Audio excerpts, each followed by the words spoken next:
Muy buenas tardes a todos ustedes.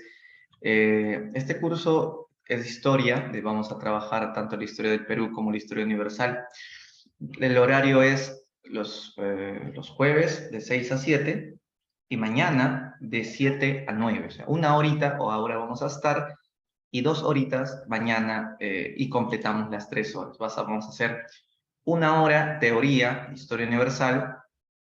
O sea, hoy día hacemos la teoría de historia universal. La segunda hora, que sería mañana, desde las 7, sería historia del Perú.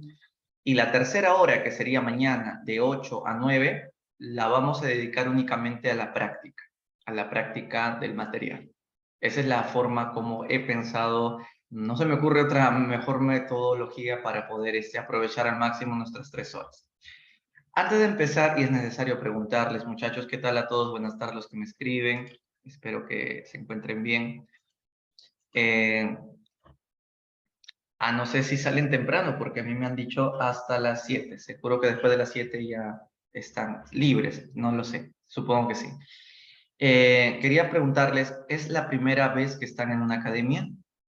Díganme sí o no. ¿Es la primera vez? ¿Es su primer ciclo de preparación? No, está bien. Tienen cierta base. ¿Cuántos de ustedes ya ha postulado ya antes a San Marcos? ¿Quién ya ha postulado antes? Digan yo. Y no se palteen, porque yo tampoco ingresé a la primera. Así es que normal. Estamos acá para sincerarnos. ¿De acuerdo? Hay 4 entonces. Bueno, creo que hay un total de 20 y tantos aquí, ¿no? Ajá, o sea, sí, han habido ya postulantes. Los pregunto porque quiero saber si tienen la base, tienen algo de base, cosa que un poco para subirles o tal vez medianamente nada más. La práctica o el material que yo he mandado es de un nivel mediano. No es muy fácil. Tampoco es extremadamente difícil. Es un nivel mediano, ¿no? No sabía hasta qué, cómo, o sea, tenía que saber, no sabía en qué nivel se encuentren. Es lo que me van a demostrar. Entonces, si yo veo que las preguntas les parece bastante sencillas, o bueno, no son sencillas, son de nivel mediano, entonces voy a sacar mi anexo con preguntas asesinas. Eso ya dependerá de que si ustedes me demuestran que tienen un buen nivel, entonces yo les sigo levantando el nivel. Y si no, mantengo nomás hasta donde ustedes me puedan pedir un poquito más, un poquito más. La idea es ir de acuerdo a su ritmo, ¿no? Tampoco esforzarlos. Y mi objetivo principal es que ingresen a la universidad. ¿Cuántos de ustedes van a postular a San Marcos? A ver, digan yo, ¿quién va a postular a San Marcos? Ajá, 1, ¿quién más? 2, 3, 4, 4, 5. Supongo que todos, porque este ciclo se llama San Marcos. De acuerdo. Creo que Damaris dijo de que tiene cierta poca base todavía. Está bien, por eso pensando en ella y otros más, empecemos con cosas básicas para luego ir despegando sin miedo al vértigo. Bueno, dicho esto, arrancamos, muchachos. Ya saben que si gustan pueden hacerme preguntas. No sé si se les permite prender su audio por muy gustoso, o si no en el chat, nada más depende de cómo ustedes se acomoden, ¿no? Tampoco les voy a obligar a que prendan cámara porque ya me he acostumbrado a que sean anónimos, entonces por eso es que yo también me voy a copiar, entonces, está chévere, ya está. No, mentira, vamos a estar aquí. Ya, entonces empezamos. Primera, vamos a hacer la clase un poco haciendo preguntas, ¿no? Un poco haciendo preguntas para ver cómo estamos. Ok, es que aquí el punto, Damaris, no es tanto la memoria o la retención, sino que tengamos una forma de imaginar el proceso histórico. La historia no es un arte de la memoria, sino es una ciencia social que nos ayuda a pensar o reflexionar los procesos. Un ejemplo, analizar causas, consecuencias, factores, ¿no? Efectos, procesos, ¿no? Lo que antes ocurrió, hoy somos consecuencia de ese antes. Por eso, una primera pregunta es, empezamos con HUID, no te olvides. Sería, la historia en general es una ciencia social, ¿cierto? ¿Por qué es una ciencia? Porque investiga.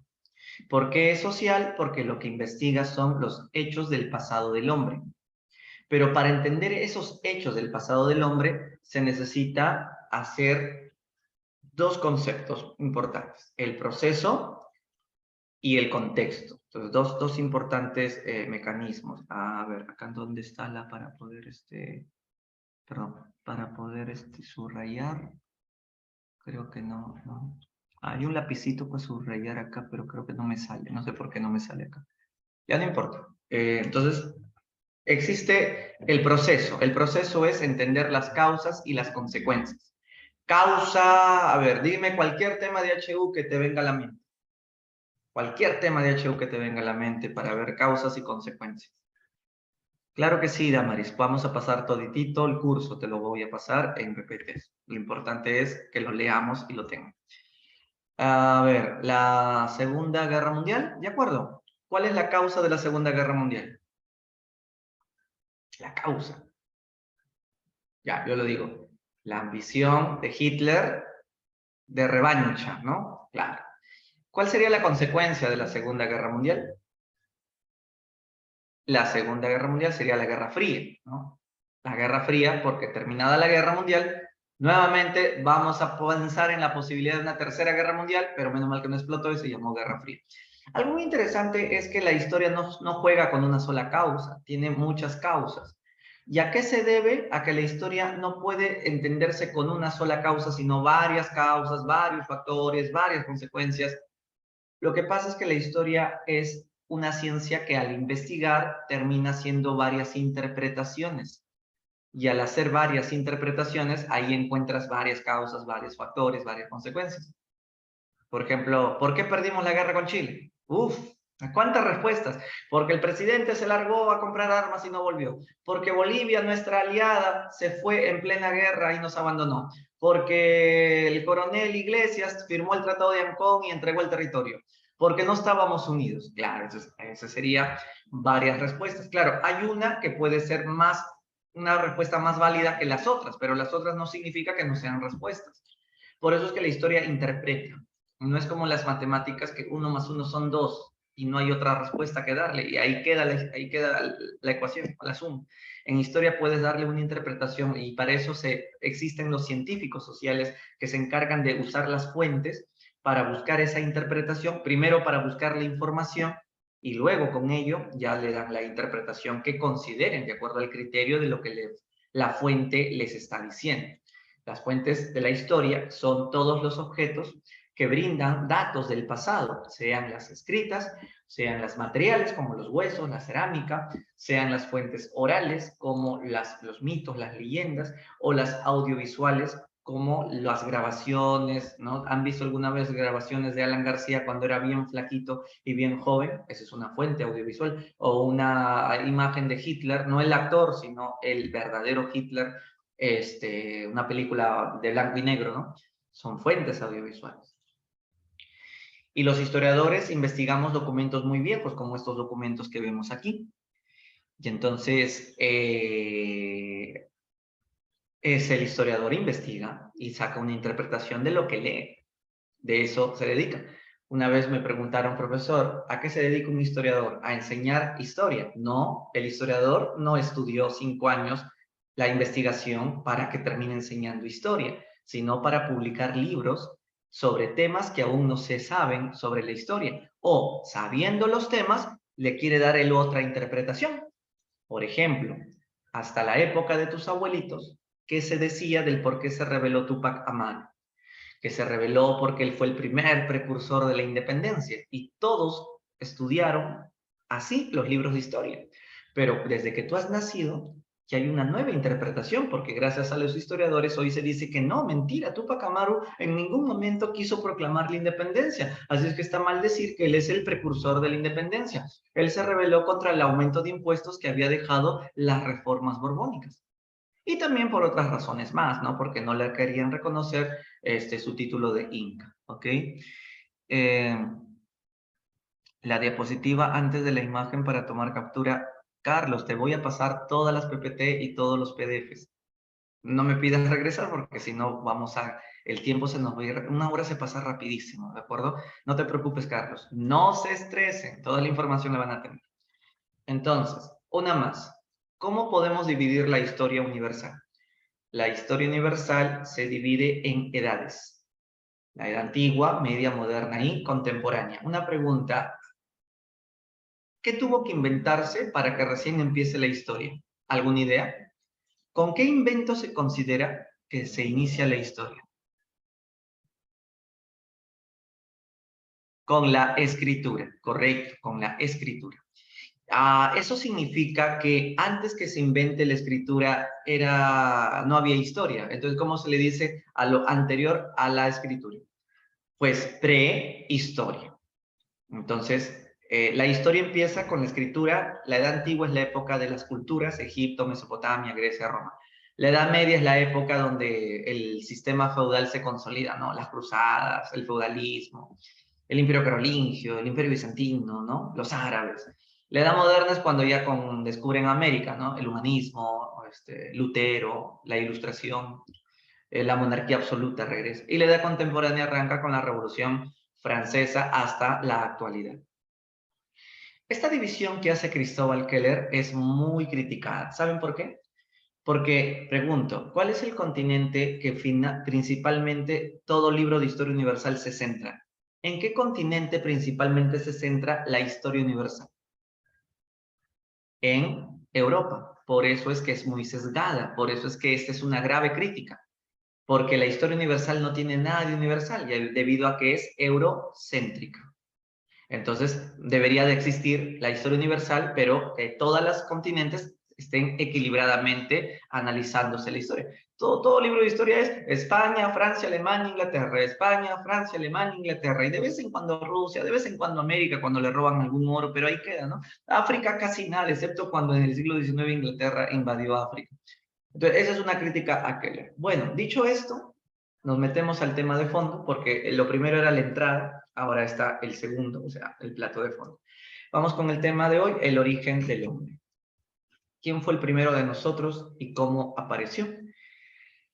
El Homo sapiens, que somos nosotros, ha sido consecuencia de un proceso conocido como la hominización. ¿Qué cosa se entiende por hominización? Cambios, transformaciones, constantes cambios, tanto físicos, como lees aquí, como psíquicos. En otras palabras, ¿cómo es que hemos cambiado físicamente y psíquicamente? Ahí lo puedes leer. Un día nos volvimos bípedos, porque antes parábamos en 4, o sea, cuadrúpedos, ¿no? El uso del pulgar oponible. En este pulgar podemos coger las piedras y lanzar. A diferencia de con 4 dedos, no hay mucha fuerza. El crecimiento de la cabeza. El crecimiento de la cabeza permitió que nuestro cerebro sea más agudo, más cognitivo. Otro más. Nuestra mandíbula se achicó, porque si tú comparas con el mono, el chimpancé tiene una mandíbula bastante saliente, la nuestra está retraída. O los pelos, nosotros nacemos sin pelos, bueno, excepto algunos cuantos, pero no como el mono que nace todo su cuerpo de pelo. Entonces, esos son cambios físicos, pero también psíquicos, el uso de el razonamiento para poder tener lenguaje y hasta poder imaginar cosas, a tal punto que empezamos con pinturas rupestres y al final con la agricultura descubriendo. Ese proceso, por eso te digo, de cambios y transformaciones se llama proceso de hominización. Eso es cierto. Entonces, la pregunta es, para que este proceso de hominización se haya dado, tuvo que haber una condición, y esa condición fue que vivíamos una época terrible donde antes había más calor o más frío. La respuesta es obvia. En estas épocas se vivían las eras de hielo. Esta época le llamábamos las glaciaciones del Pleistoceno. No solo la de Wisconsin, también la de Wool y otras más, porque no solo en América había glaciación. Entonces, la selección natural, ¿en qué consiste? La naturaleza te selecciona por tu capacidad de adaptarte a los bruscos cambios de clima que se vivían en esta época. Para poder entender esto de la selección natural, quiero que me digas quién es ese viejo con barba. El máximo teórico de la teoría de la evolución. Naturalista inglés, su nombre fue Charles Darwin. Darwin investigó en las Islas Galápagos estos pinzones.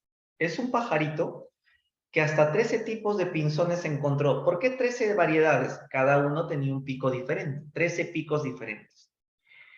Él entonces se pregunta, ¿por qué si es el mismo pajarito, por qué unos tienen pico más grueso y otros más delgado? Y encontró que los que tenían pico más grueso vivían en la isla donde el alimento era grande o chiquito. A ver, dímelo tú. ¿Qué tipo de alimento había en el pajarito que tenía el pico grande? ¿Alimento grande o chiquito? Obviamente alimento grande, por eso necesitó un pico grande. Y el pico chiquito era porque vivían alimentos más pequeños. Entonces, con eso Darwin empieza a estudiar que lo mismo pasó con nosotros. Pasó también con las arañas y todas las demás especies. ¿Cómo son las arañas que viven en su casa? ¿Grandes o chiquitas? Te apuesto que son pequeñitas, del tamaño de un dedito seguramente. ¿Por qué no son gigantes como en África o como en Australia, que las arañas son del tamaño de todo un papel o de todo un plato, que parecen el doble de un cangrejo? Es que en tu casa, ¿qué animalitos vuelan? Polillitas, zancuditos, mosquitos. Por eso sus telas de araña están en la esquinita de tu pared. En cambio, si tú viajas a Australia o al África, las telas de araña de esas gigantotas son del tamaño de toda una pared. Sí, como del tamaño de una pizarra, porque ahí quedan atrapados las aves, los murciélagos. Entonces, una misma especie tiene diferentes tamaños. Físicamente son distintos. Lo mismo le pasó al hombre. El hombre ha evolucionado a través desde los simios primates. Uno se les fue cayendo el pelo, luego les creció la cabeza, primero se volvieron bípedos y así hemos ido cambiando físicamente, pero también psíquicamente. Lo mismo que vemos en los animales también nos pasó a nosotros. Esa es la teoría de Darwin. En conclusión, Darwin llega a las siguientes conclusiones. Primera, ¿en qué continente empezó la evolución? Ayúdalo a Darwin. ¿En qué continente empezó la evolución? ¿Dónde empezó toda esta historia? Correcto, en el África. Para Darwin, ¿por qué crece la cabeza? La cabeza crece por la ingesta de qué alimento. ¿Qué alimento es lo que permitió que la cabeza crezca? La carne. La carne cocida, claro. Entonces, esas son conclusiones. Pero ahora viene lo más interesante de Darwin. No todos se van a adaptar a los grandes cambios. Eso depende de que uno se adapte al examen que te va a tomar la naturaleza. Es como que la naturaleza te tome un examen y te diga, escúchame, simio humano. ¿Quién me habló? Te habla la naturaleza. Oh, ¿qué deseas, sabia naturaleza? Vengo a tomarte un examen. ¿De admisión? Más o menos. ¿Y cómo es? Te voy a mandar una era de hielo. ¡Qué frío! Naturaleza, no seas malo, te voy a mandar una era de hielo. Y si tú te adaptas físicamente y mentalmente para sobrevivir a esa era de hielo, te voy a premiar. ¿Cuál va a ser mi premio? Voy a ingresar. No, tu premio va a ser que vas a seguir vivo. Y si no apruebo el examen, ¿cuál será mi castigo? Te voy a matar y te voy a extinguir como especie, porque no te lograste adaptar. Entonces, la naturaleza selecciona. Los que se adapten, se quedan. Los que no se adaptan, se extinguen. ¿Quiénes son los únicos homos que se adaptaron y se quedaron? ¿Quiénes?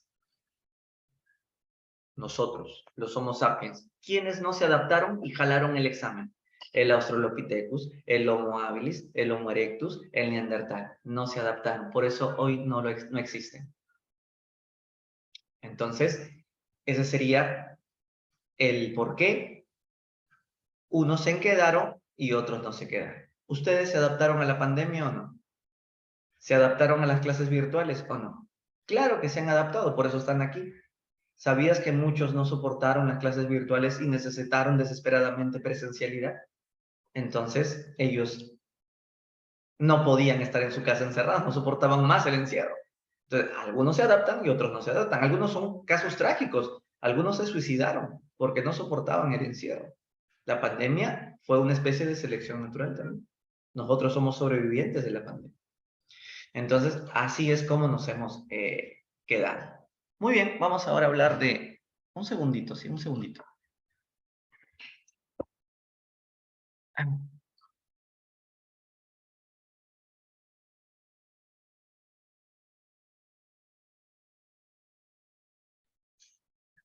ya, seguimos. Creo que mi perrito estaba ladrando. Esta es la forma como entendemos la evolución del hombre. la evolución del hombre lo vamos a entender así. Los primates evolucionaron a antropoides.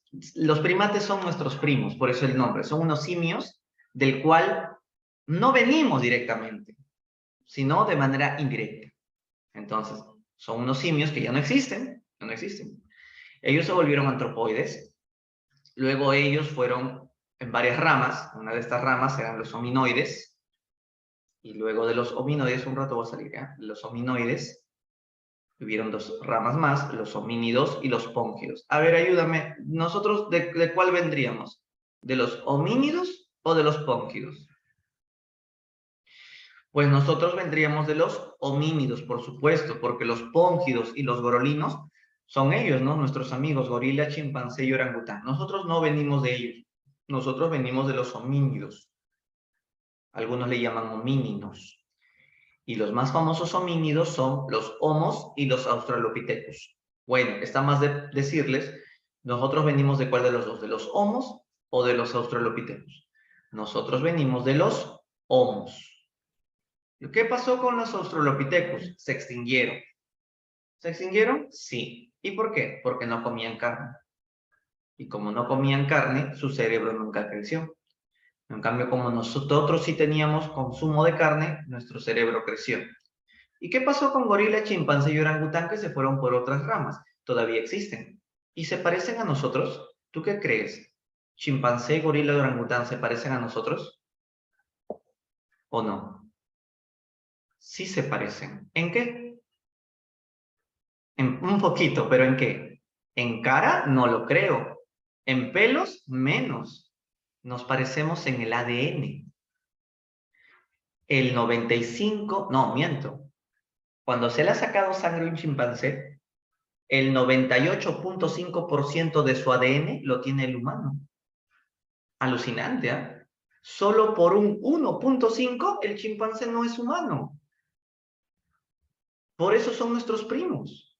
Sácale el ADN a una cucaracha, no tiene nada comparado con el ADN del humano.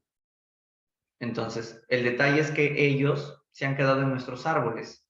Suben al árbol, bajan al árbol y esa es su vida. En cambio, nosotros ya llegamos a la luna. Entonces, está bien, Damaris, pero no se vaya a molestar, pues va a decir que yo le estoy haciendo bullying.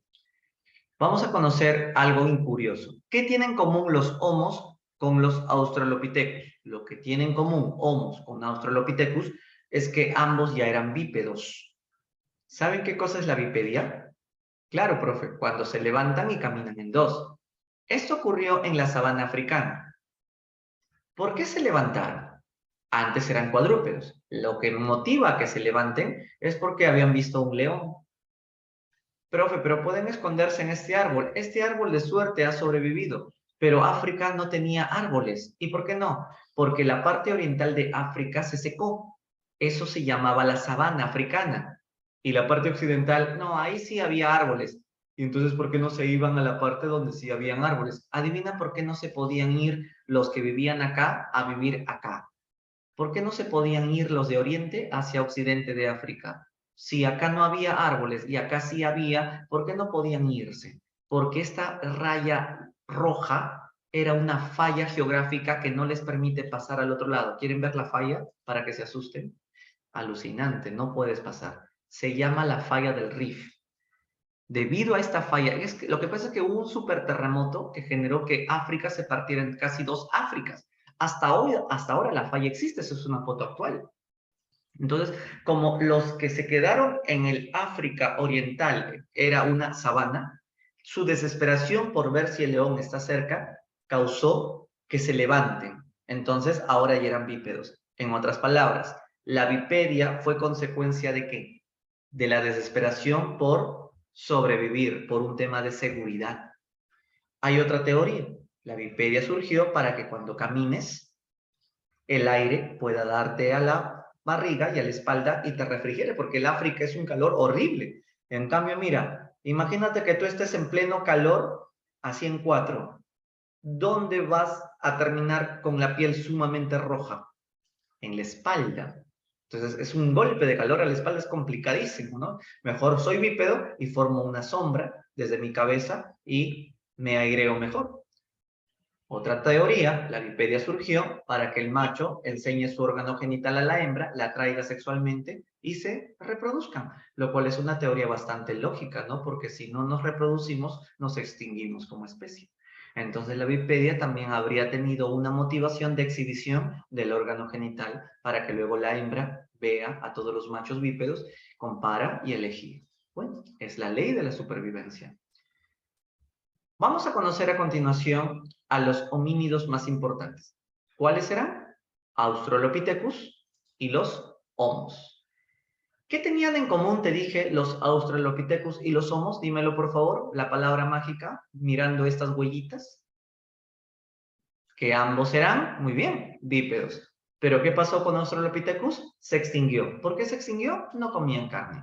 Los más famosos Australopithecus son el Afarensis, también conocida como Lucy. Lo que pasa es que el paleontólogo Donald Johanson, cuando descubre en los años 60 los restos fósiles de este Australopithecus, estaba escuchando una canción del grupo más famoso de la historia del rock and roll, que se llamaban los Beatles.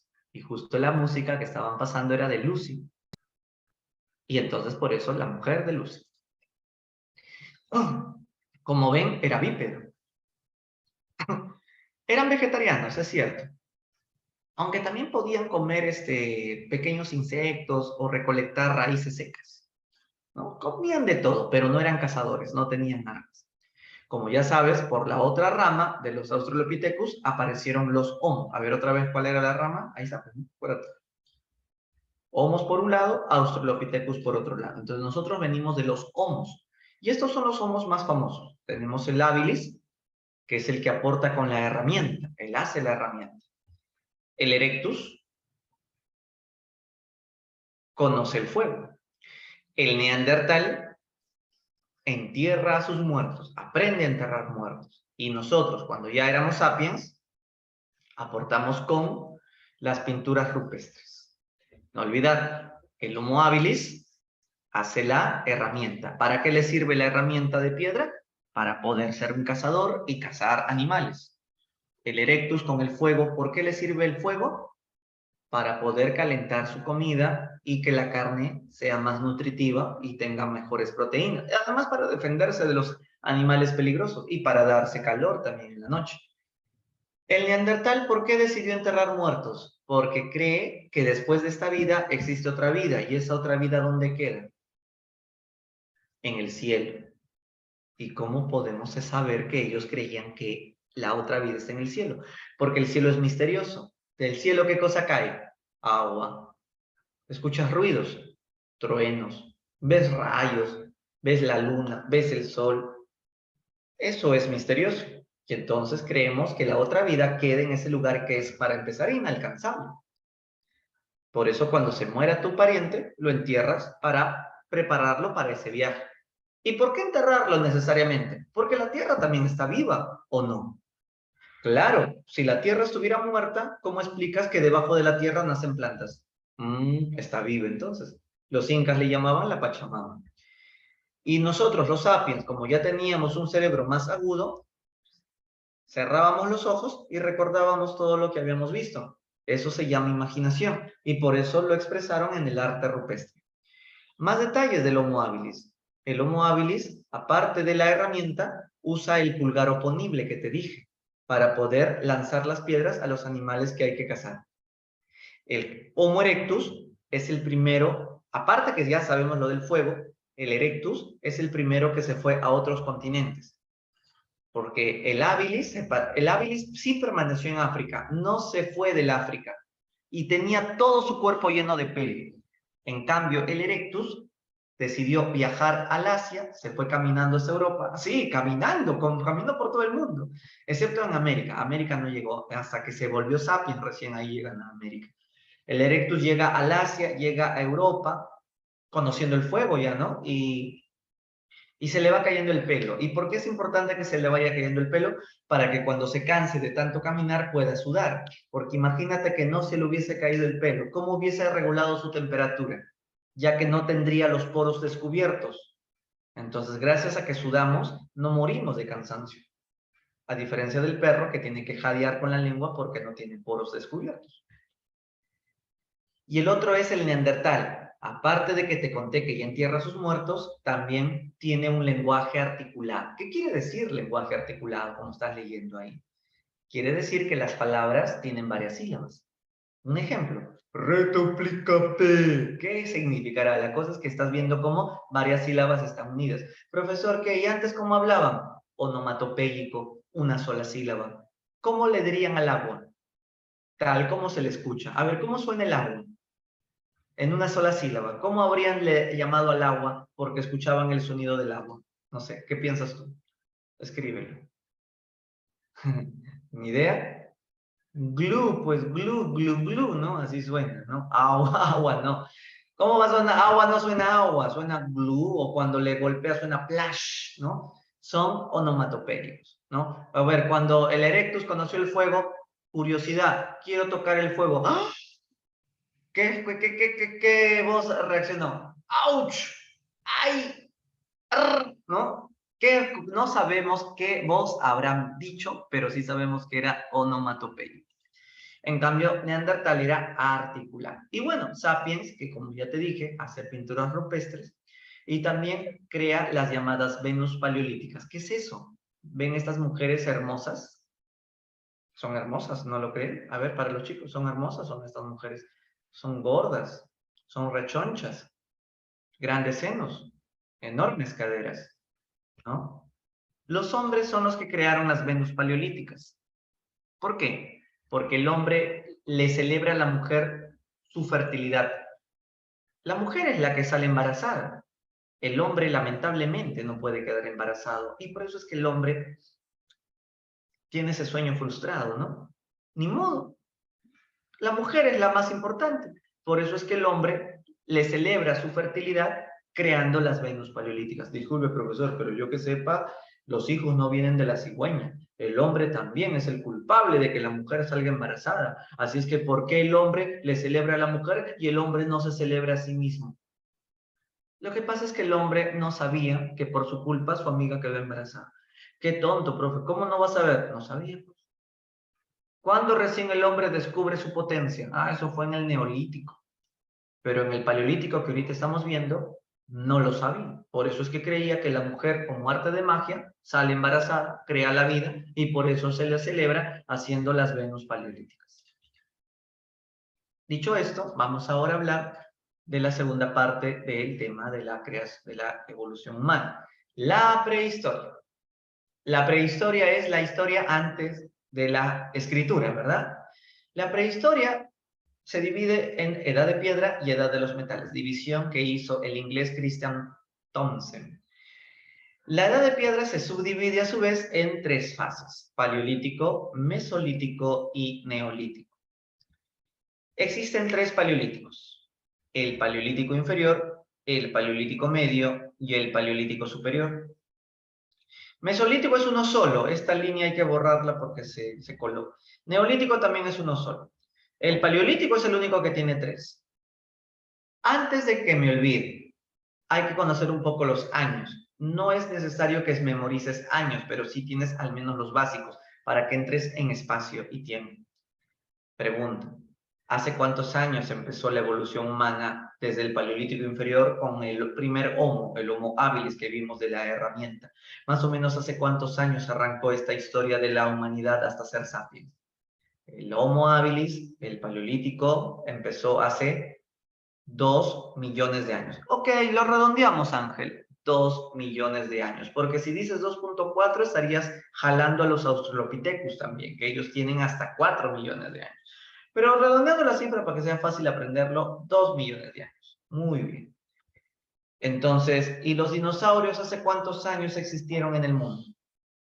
Oh, los dinosaurios existieron hasta hace 65 millones de años. O sea, para que más o menos saques tu cuenta, ¿no? Que los dinosaurios desaparecieron hace 65 millones de años gracias a un meteorito que cayó a la Tierra. Que si este meteorito no hubiese caído a la Tierra, nosotros no existiríamos. ¿Por qué no? Porque los dinosaurios todavía existirían y nosotros no hubiésemos podido llegar a ser lo que somos hoy, porque nuestra vida todos los días sería escondernos de los dinosaurios porque íbamos a hacer su comida. Así es que gracias a ese meteorito que acabó con los dinosaurios, es que finalmente nosotros pudimos dominar el mundo. Lo más probable es que otro meteorito acabe con nosotros un día. Por cierto, la NASA ya anunció que va a caer un meteorito en la Tierra y va a acabar con la raza humana. Por obvias razones no te voy a decir el año porque no quiero que entres en pánico, pero va a ser en este siglo. Sí, el meteorito se llama Apophis. Hay una buena y una mala noticia con ese meteorito. Dijeron que iba a caer en el 2035. 2035. La buena noticia es que ya anunciaron que el meteorito ha desacelerado la velocidad y no va a caer en el 2035, va a caer en el 2060. 2060, 2065, o sea, falta bastante, ¿no? Falta bastante. Bueno, claro, sobrado ya habrás ingresado, no te preocupes, yo confío en eso, yo confío en eso. Bien, entonces volviendo, el paleolítico inferior. Vamos primero con el paleolítico inferior. En general, paleolítico, ¿qué significa? Significa que el hombre es cazador. A ver, primero lo voy a hacer rapidito aquí para que lo tengas presente. Paleolítico, el hombre es cazador y es nómada. Son las dos características más importantes. No lo olvides, cazador y nómada. Nómada es aquel que va constantemente persiguiendo al animal. Mesolítico ya sabe sembrar, pero no bien. Por eso se llama horticultura, porque aún no sabe las técnicas de lo que después será agricultura. Entonces, repito, en mesolítico son horticultores y seminómadas, porque un tiempo siguen siendo nómadas, pero como ya saben sembrar, esperan que la planta a ver si crece y un tiempo se quedan sedentarios. Pero luego quieren cazar y otra vez son nómadas. Y paran en ese plan. En cambio, en el neolítico, sí, ahí ya son sedentarios. Y en el neolítico, ahí ya saben la agricultura. En el neolítico aparece la propiedad privada. Y en el neolítico surgen las diferencias sociales. ¿Ok? Mira que te lo puse fácil, lo más interesante. Otra vez, profesor, la última, para que pueda entrar más en detalles luego. Ya. Paleolítico, cazador y nómada. Mesolítico, horticultor y seminómada. Seminómada. Y neolítico, agricultor y sedentario. Ahí ya no se mueve, se queda en un solo sitio estable. Y de pasadita, propiedad privada, porque como la tierra es mía, entonces yo quiero de ahí vivir.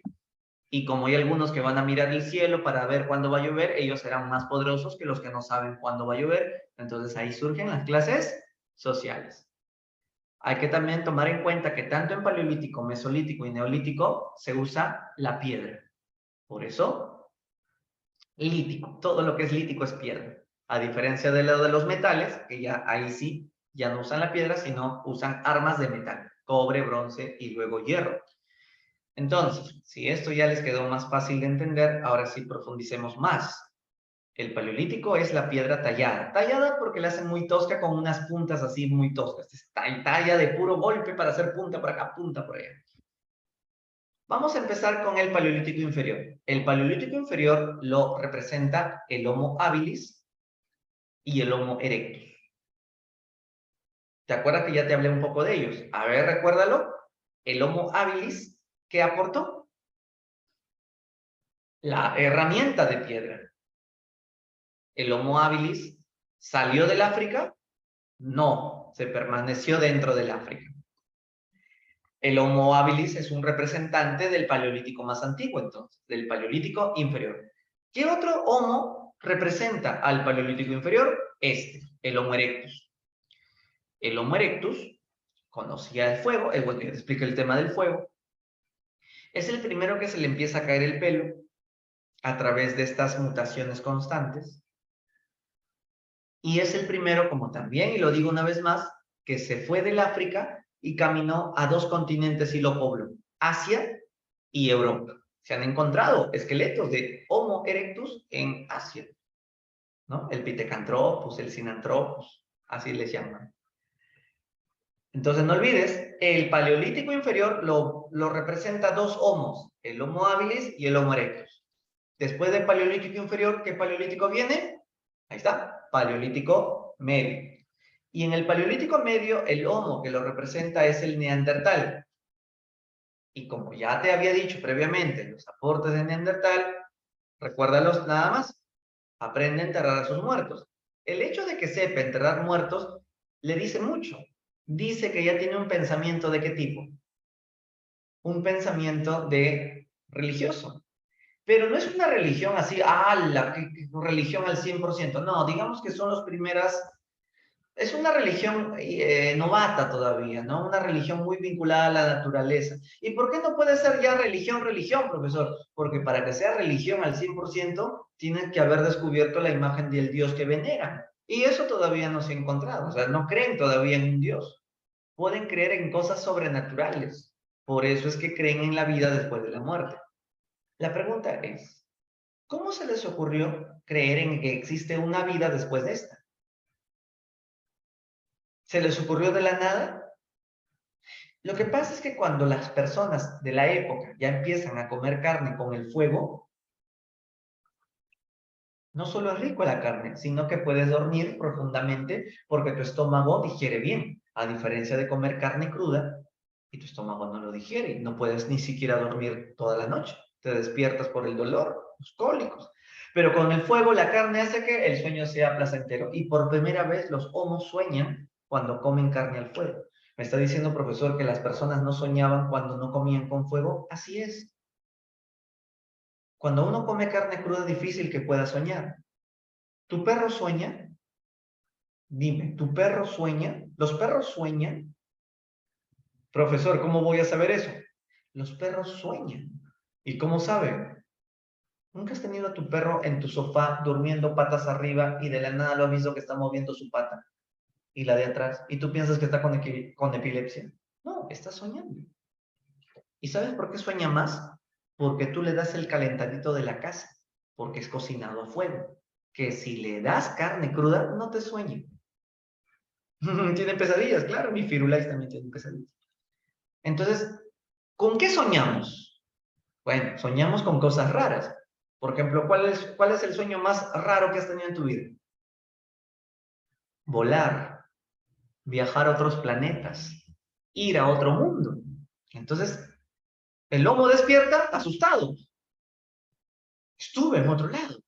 ¿Y dónde queda ese otro lado? Al toque sacan, queda en el cielo, porque justo cae rayo, trueno, llueve. Por eso es que el neandertal cree que esa otra vida queda en el cielo. Se ha encontrado además que los neandertales se entierran con osos. Eso es curioso. ¿El oso qué significaría? Un animal totémico. Profesor, hay que ser bien tontos para creer que un oso es un animal totémico. O sea, ¿qué es el tótem, profe? Te explico. La creencia de que tus antepasados son protegidos por un animal que protege al grupo. Son animales sagrados. ¿Con qué animal te gustaría que te entierren el día que mueres? Por ejemplo, al señor de Zipán, ¿con qué animal lo enterraron? ¿Alguien sabe? Con su perro. ¿Cómo se llamaba, profe? ¿Quién? Yo me llamo Frank. ¿Y tú? Anderson. Mucho gusto, Anderson. Yo estaba diciendo que, el grupo, el grupo en el Paleolítico se llama banda. En el Mesolítico se llama clanes. Y en el Neolítico el grupo se llama tribus. No sé si a eso te referías o a qué grupo te referías. Volviendo al tótem. Los neandertales se entierran con osos, que creen que son los protectores del alma, ¿no? Bien, entonces ahora quiero que compares esto. ¿Quién de los dos es neandertal? ¿El de la derecha, el de la izquierda? ¿Quién de los dos crees que es el neandertal? ¿El neandertal es el de la derecha, el de la izquierda? ¿El más alto o el más chato? ¿Quién es el neandertal? ¿Por qué te demoras tanto en escribir? Está difícil, ¿verdad? Claro que es el de la izquierda. El más chato es el neandertal. Profesor, pero es que me demoro porque son igualitos. Pareciera que los dos fueran humanos. Pareciera, ¿no? Neandertal es muy parecido a nosotros, pero no es sapiens, es neandertal. El sapiens es el alto. Claro. ¿Quién es más grueso? ¿Quién es más musculoso? El neandertal. Profesor, pero en una bronca, ¿quién gana? El neandertal. Anda. Claro, es un tremendo cuerpazo. Profe, pero en altura gana el sapiens. Sí, pero en fuerza gana neandertal. ¿Quién gana en soportar dolor? Más dolor. Neandertal. Imagínate que un neandertal se caiga a un abismo de 200 metros por perseguir una liebre y se rompe todas las piernas, todos los brazos, todos los dedos. No le duele, sobrevive. Se los coloca en el mismo lugar los huesos, suelta y, no soporta los dolores que nosotros no podríamos soportar. Entonces, el neandertal es mucho mejor que nosotros. Se adaptaba a mejores climas incluso. Este comía 8 kilos de carne al día. Nosotros con las justas un bistec. El neandertal cazaba mamuts. El otro no hará ningún rasguño. No, tampoco. O sea, sí, cazaba mamuts también el sapiens, pero, tenía que tener estrategia. La pregunta es, si neandertal y sapiens convivieron, porque ambos se conocieron, vivieron juntos 30.000 años. ¿Por qué neandertal se extinguió si era tan adaptado como el sapiens? Y hasta más fuerte que el sapiens. Y hasta tenía más cabeza que el sapiens. Porque mira, ¿verdad? Tiene más cabeza que el sapiens. El sapiens, nosotros tenemos una capacidad cerebral de 1.300 centímetros cúbicos, pero neandertal tiene 1.500 centímetros cúbicos. ¿Ya ves? ¿Quién la tenía más grande? Los neandertales. Pero entonces, ¿por qué se extingue? Se habría extinguido justamente porque tenía cabeza demasiado grande. ¿Y quién le manda a nacer con cabeza tan grande a Neandertal? La naturaleza lo seleccionó para que el Neandertal se quede a dominar el mundo y no nosotros. ¿Me está diciendo, profe, que la naturaleza prefirió al Neandertal y no a nosotros? Así es. Por eso le dio cabeza tan grande. El problema es que la naturaleza se equivocó. Le dio demasiada cabeza. Y en el momento del parto, la madre moría por un parto tan doloroso con tremenda cabeza. O sea, pregúntale a tu mamá, mamá, ¿cuánto gritaste cuando yo nací? Ah, desgraciado, todo lo que me has hecho gritar, cabezota que no salía. Y tu cabeza no es como neandertal, ¿eh? Y todo lo que tu mami sufrió. 1.300 centímetros de capacidad craneana. Imagínate el neandertal. El neandertal, pues, la madre ya ni pararse podría, quedaba deshecha después de tremendo parto. El hijo moría atracado, la madre moría ahí con todo el hijo atracado. O sea, los neandertales se extinguieron porque tenían demasiada cabeza. La selección natural los prefirió a ellos, pero al final nosotros nos quedamos por casualidad, porque la naturaleza nos prefería a nosotros y no a Neandertal, pero se le pasó la mano y al darle mucha cabeza, nosotros somos una casualidad de la vida. Nosotros no debimos de haber dominado este planeta. Neandertal tenía que haber sido amo y señor de esta tierra, pero a veces las cosas pasan sin querer queriendo. Y nos quedamos. Y al quedarnos, somos el Paleolítico Superior. El Paleolítico Superior, que es el Sapiens, es el que hace pinturas rupestres. La necesidad de hacer pinturas rupestres, ¿a qué obedecía? Obedecía a que el animal que está siendo muerto en la pintura, la creencia es que como lo estoy matando en la pintura, en la vida real lo voy a matar más rápido. No es un pasatiempo, no lo hicieron por amor al arte, lo hicieron para presagiar buena cacería. Y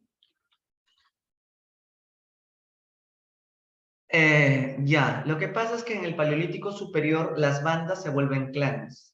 Es un tránsito, aunque clanes al 100% es en el Mesolítico.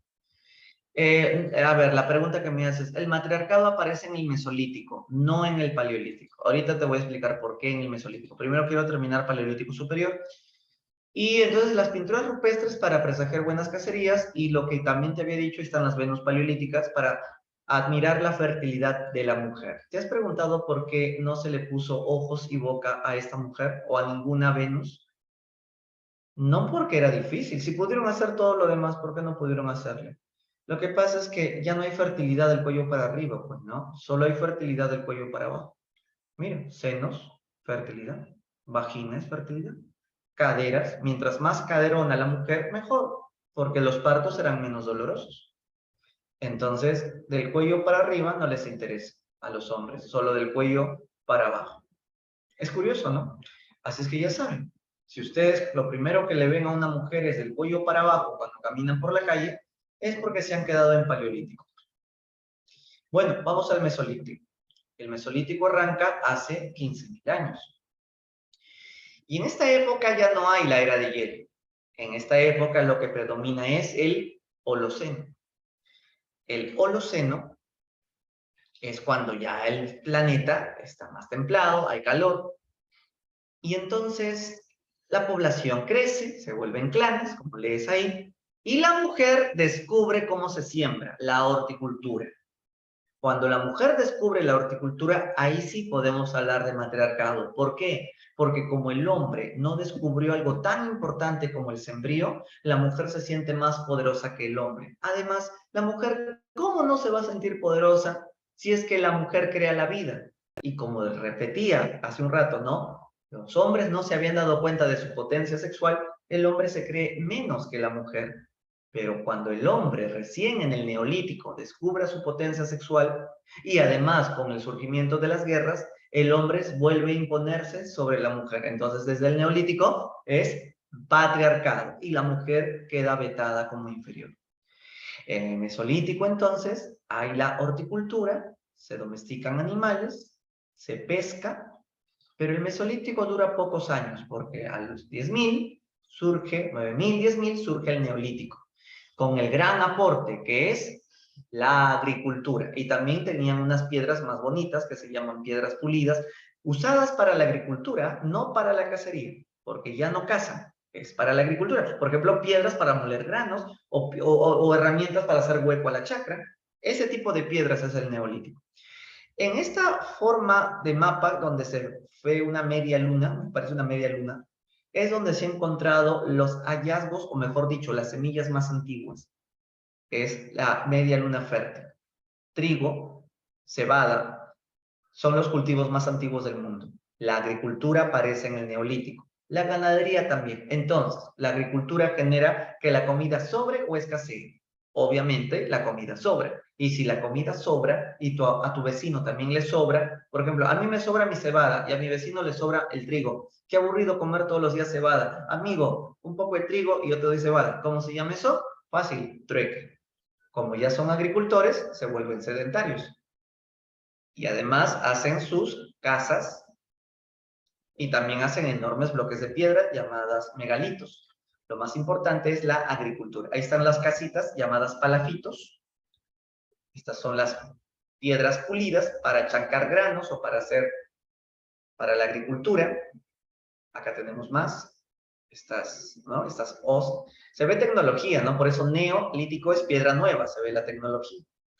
Cerámica, textiles, todo eso. Mire, estos son megalitos, parecen enormes lápidas de cementerio. ¿Dónde se realizaron los primeros cultivos? Se realizaron en Irak. Justamente lo que estábamos diciendo el mapa, la media luna fértil, lo regreso. La cebada y el trigo se encontraron en Irak, pero también entre Egipto, Siria y Mesopotamia.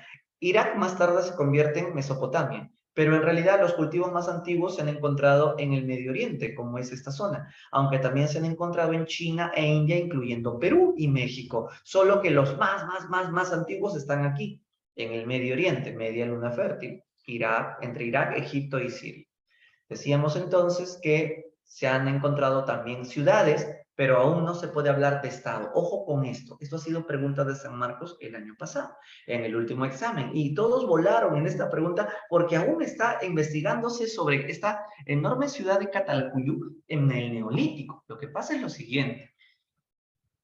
Cuando ya sabes sembrar, bacán, ya sabes sembrar, pero aún no sabes si va a llover. Entonces, un grupo de expertos se dedica a mirar el cielo y aprende cuándo va a llover. Ellos van a decir que su poder proviene de Dios. Qué estafadores, ¿no? Así surgen las clases sociales. Entonces, surge un sistema llamado teocracia, donde un sacerdote domina diciendo que si no me pagas un impuesto, te voy a mandar un huaico. Porque yo tengo el poder de mandarte sequías o huaicos porque, claro, ellos conocían el cielo y habían aprendido astronomía. Entonces, la gente construye sus aldeas que se convierten en grandes ciudades. Pero a pesar de eso que ocurre en el Neolítico, aún no se puede hablar de Estado, porque para que haya Estado falta ejército. Neolítico no tiene ejército. Falta ciudad. Y a pesar de que Jatalcuyuc es una ciudad, todavía no hay burocracia. Todavía no hay una casita más grandota para decir, aquí está la casa del rey. Todavía no existe rey. Solo existe un sacerdote que mira el cielo, pronostica, ¿no? Y ahí nada más. Y claro, la gente cree que él tiene más poderes que los campesinos. Por eso sí hay clases sociales. Pero no hay Estado. Profesor, ¿y entonces el Estado cuándo nace? En la edad de los metales. Y vamos a terminar ahora con la edad de los metales. El cobre aparece en el 5000 como un metal para hacer más que todo adornos y se va desplazando la piedra. En cambio, en el 3500 se usa el bronce. Y el bronce va a ser mejor todavía, no solo porque es más bonito y más brillante, sino porque es más duro. Y es ahí donde aparecen las ciudades-estado. Una ciudad-estado tiene templo, palacio, ejército, burocracia, religión, se ve la cara del dios, leyes. Eso es una ciudad-estado o estado, ¿no? Ur y Uruk son las más antiguas ciudades-estado que aparecen en Mesopotamia en el 3500, donde se le considera etapa del bronce. También aquí aparece la escritura cuneiforme y jeroglífica. Cuneiforme es de Mesopotamia, jeroglífica es de Egipto. Se domestica el caballo, se inventa la rueda. Todas las grandes culturas de Egipto y Mesopotamia, China e India surgen desde el 3500. Pero ¿qué pasa en el año 1500? Se desplaza el bronce y se cambia por el hierro. El hierro es feo, es negro, es tosco, pero es bien duro, más duro que el bronce. O sea, con un hierro haces un arma, le metes en la cabeza a tu enemigo y ya no se levanta más. Entonces, cuando se usa el hierro, ya van a empezar a haber grandes conquistas imperiales. Por eso la esclavitud se masificará. Y va a aparecer también la escritura alfabética, que es el abecedario que hoy conocemos, que fue un aporte de quiénes. A ver, ¿quién inventó el alfabeto que es el que hoy usamos? El ABCD. El alfabeto es de una cultura que empieza con F. ¿Alguna idea? Que para tu buena suerte no viene en el examen de San Marcos, pero empieza con F. Fueron los fenicios. Los fenicios. Justamente los fenicios también hicieron las monedas. Pero el hierro, lo mejor del hierro es que los imperios esclavistas aparecen. Surgen los carros de combate, los carros de guerra, ¿no? Los hititas, los asirios, los romanos que van a hacer grandes conquistas.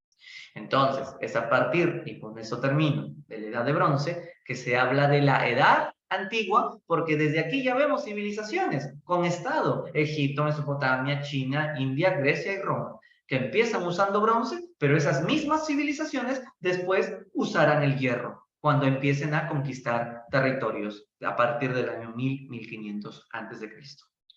Sobre estas culturas de Mesopotamia, Egipto, China, India, lo vamos a conocer ya para otra clase. Mañana no vamos a hacer eso de Egipto, Mesopotamia. Mañana vamos a hacer historia del Perú, donde vamos a empezar con el poblamiento americano y el poblamiento peruano. Bueno, una horita, mañana tenemos una cita a las 7, de 7 a 8, y de 8 a 9 hacemos la práctica. Así es que los invito a que repasen un poco lo que hemos visto hoy para que acierten las clases, porque el objetivo de estar en la academia es que practiquemos mucho para que puedas lograr tu vacante a la universidad. Así es que yo hago mi parte, ustedes solamente hagan la suya, tienen que leer bastante, ¿ya? Así es que para mañana hacemos historia del Perú. ¿Tienen alguna pregunta antes de que cortemos la clase? ¿Alguna duda, alguna inquietud, alguna curiosidad, algo que tal vez no les quedó claro? Para repetir, díganme. Ustedes son 20, no sé si habrán más. Ah, ya, cuprolito es cobre, solamente que son sinónimos. Cuprolito o cobre. Viene de cobre. ¿Alguna otra pregunta? Ok, una preguntita yo. ¿Tienen clase ahorita en otro curso? ¿O ya están, o tienen libre?